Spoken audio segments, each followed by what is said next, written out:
Hello, it's Dominique. So I want to show you what I finished my last page. When I put the flap in, I glued it all the way down, and after I decided, I said, oh no, like I have this big card that I wanted to put behind.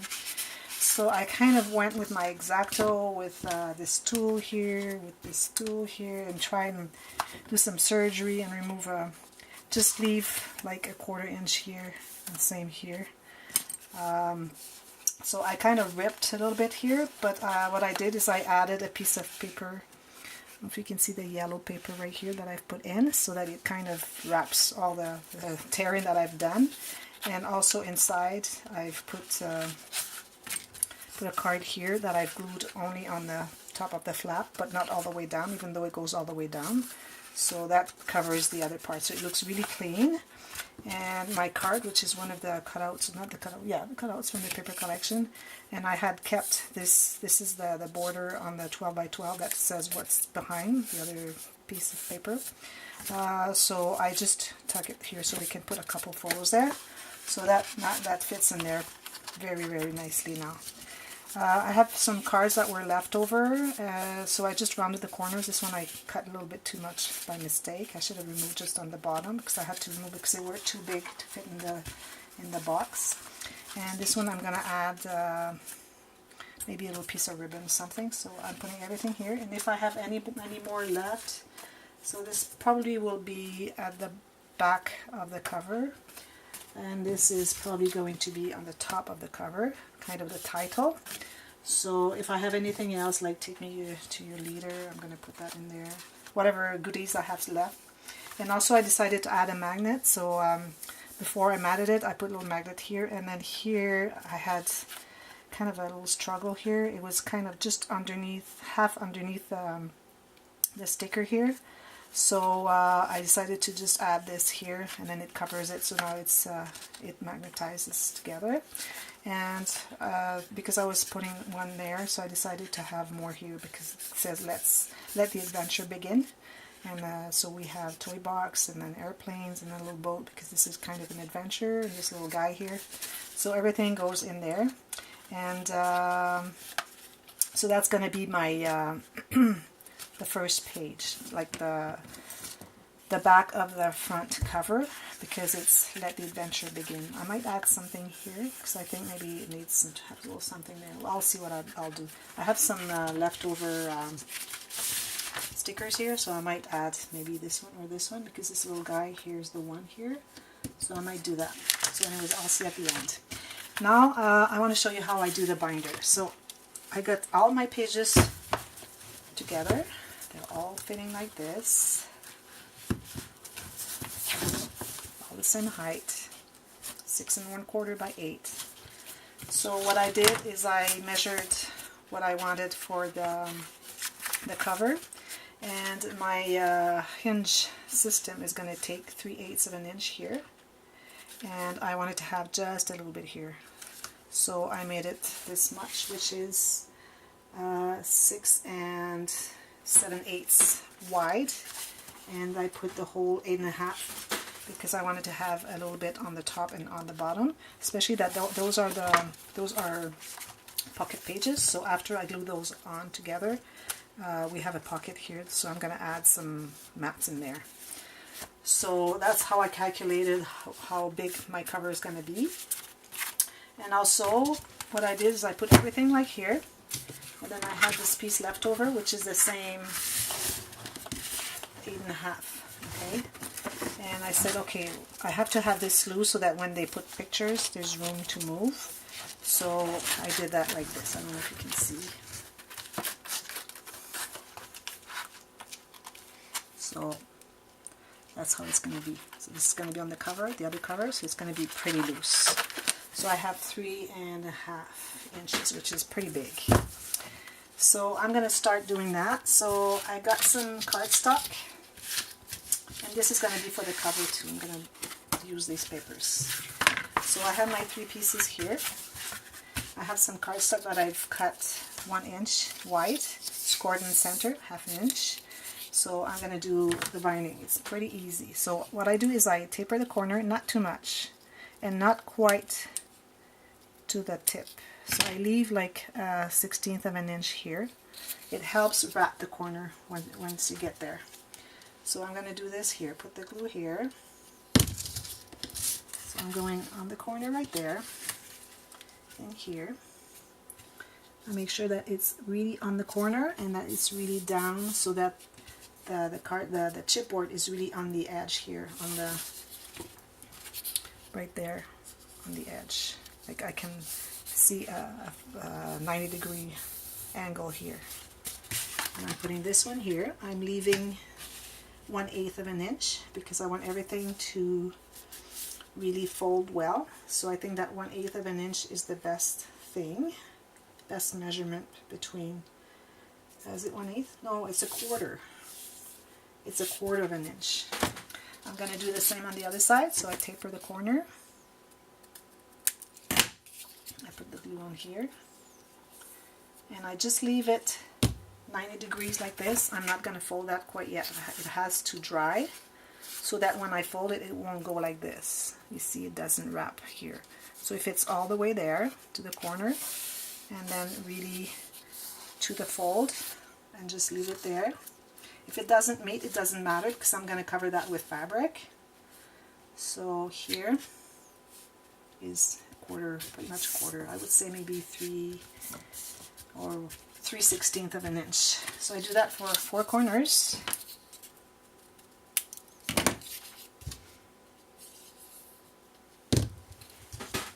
To make sure you have some everywhere, otherwise it won't fold right. So this goes here. This goes here. So I do the same all the way in to the tip here, and then this is the same distance here and here. One more here.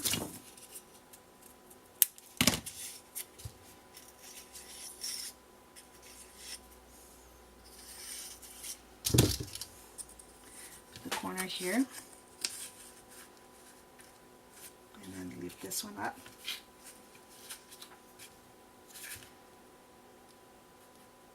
You go to the corner there. There you go. And all the way in to the edge. Make sure that everything is... I just go like this with my fingers underneath. Make sure that I press on the glue so that the glue really is spread correctly, properly. Now I do my 2 other corners. This is exactly like 8.5, so I should be good. So I taper again, not quite to the end. You see I have this little flat here. That will help me cover the corner.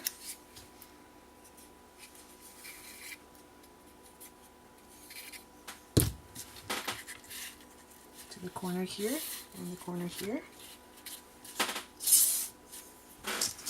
So I took a piece of, this is heavyweight cardstock. I took white because that's what went better with this, because I have the white here, and my sheets are 8.5 by 11, so I just cut all 8.5 pieces so that I have the right length on the sides, and it was enough from this to meet into somewhere. It could be like here and here, doesn't matter. It doesn't have to meet because we're going to cover that with fabric. So that's how I measured my paper. So I just cut on the 8.5, I mean on the 11 length, I cut 8 strips. So 1, 2, 3, 4, 5, 6. 6 strips, sorry. So this has to go all the way in there.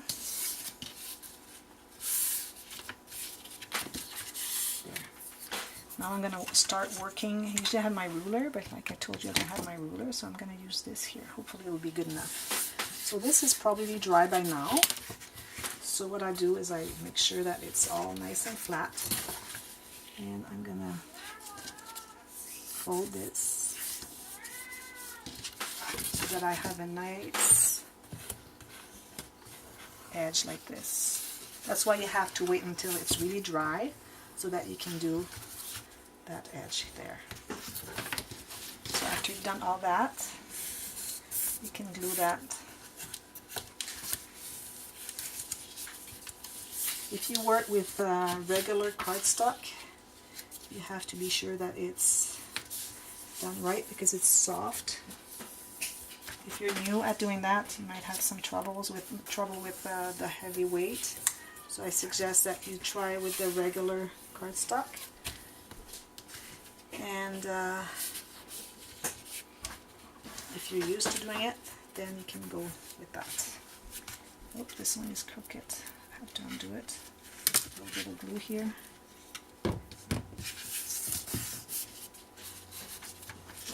I'm going to glue these because these are not dry yet. I'm going to do just 2 at a time.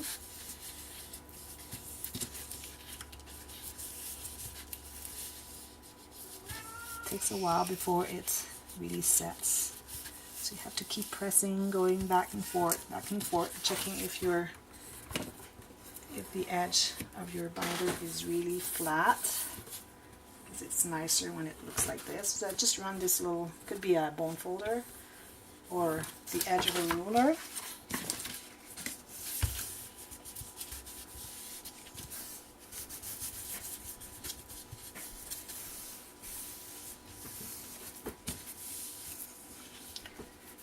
Like this really helps to stick everything there. And if there's still not enough glue, you just go back. You can take like a little piece of cardstock, you put some glue and you just slide underneath to make sure that the glue is there. I'm going to do that right now. So I'm not sure I have enough in there. Just go like this and get some. There, it's going to do the trick.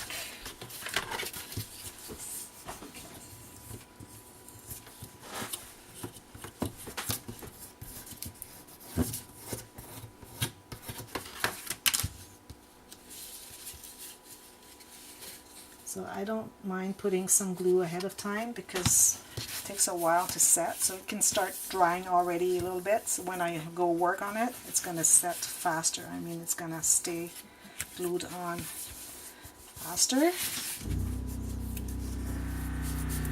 Don't worry about that noise, it's normal, it's okay. If you hear that. So I'm making sure that this is nice and flat, so I have the 90 degrees showing really well. Can you imagine I made this whole project without a ruler? All I use is this measurement here and also on my paper trimmer. So it's I usually don't use very much my ruler. I'm getting to the end of my bottle here. Put that one right now so it starts setting a little bit. So I have time to work on that one. So this one too, you have to go like this.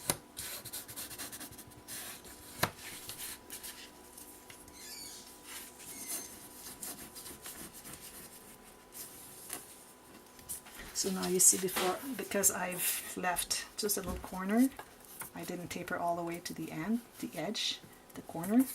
So that makes it easier to wrap your corner.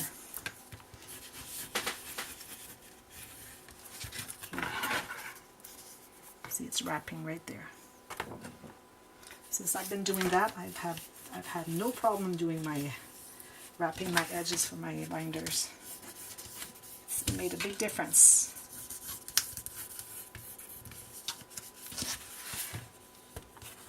Make sure you do that before you glue the inside, because if you glue that and then there's some loose there and then you squish it, there's going to be a fold in it, and you don't like that.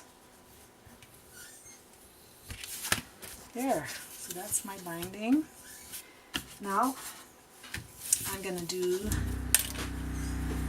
a piece of fabric. So I'm using this fabric, kind of blanky fabric. So I'm going to use on this side because I don't have enough here and I really want to use like this. I'm going to get my scissors. Sorry, it's going to move a little bit the camera. So I need to have like a 1/4 inch at least on each side. So I'm going to go like this. And this one is easy to cut because all you have to do is follow the dots like a kid's game. And here I make sure I have like 1/2 inch on each side so that I'm going to be able to wrap it.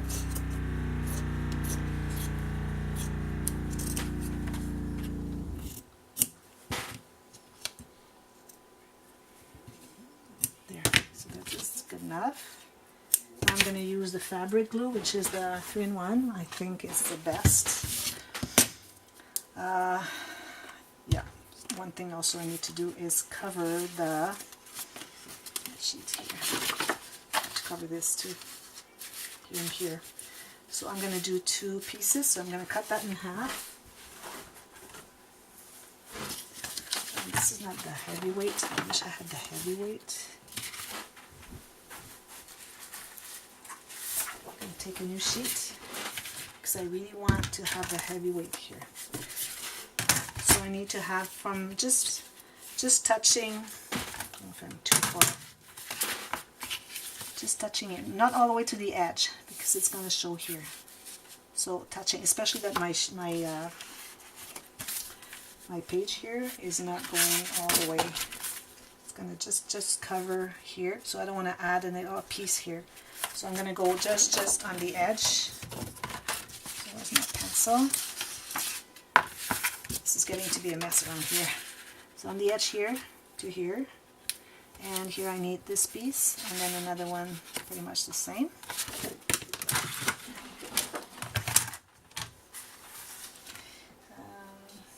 Here, this one right here.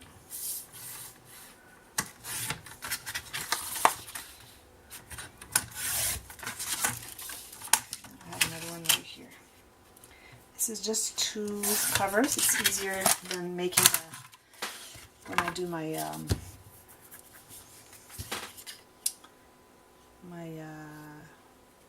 what do you call it? I'm so tired. I've been working this all day, and yesterday a long day too. My mini flip albums. Those are 3 covers. That means I have like another. We have 5 pieces altogether. So it's more work. I've done a lot of those this year. I'm going to make more of the albums.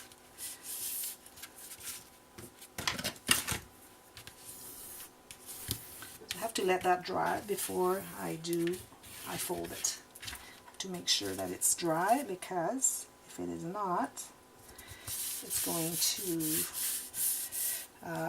come here like it will slide. Okay, now I have my fabric, so I'm going to do so from one edge to the other, just on here. This is the one piece.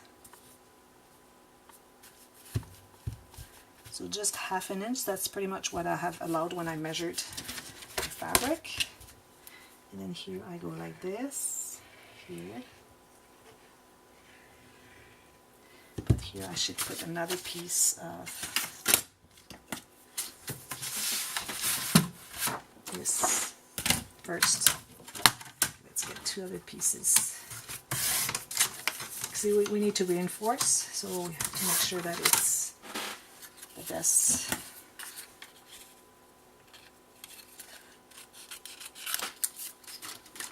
Quality, sturdiness.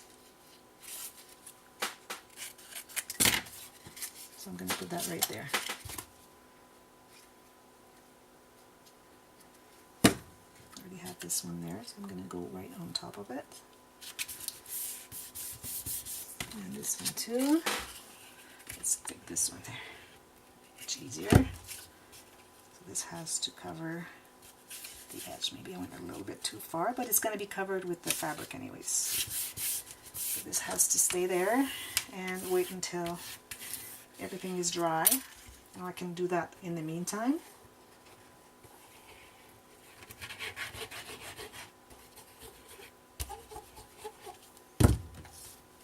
This goes right there.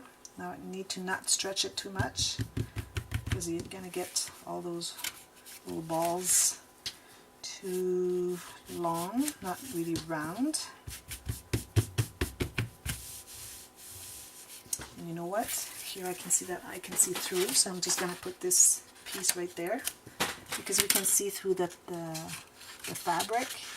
It's not very nice. You can see that it's brown. Let's do this and then redo this again.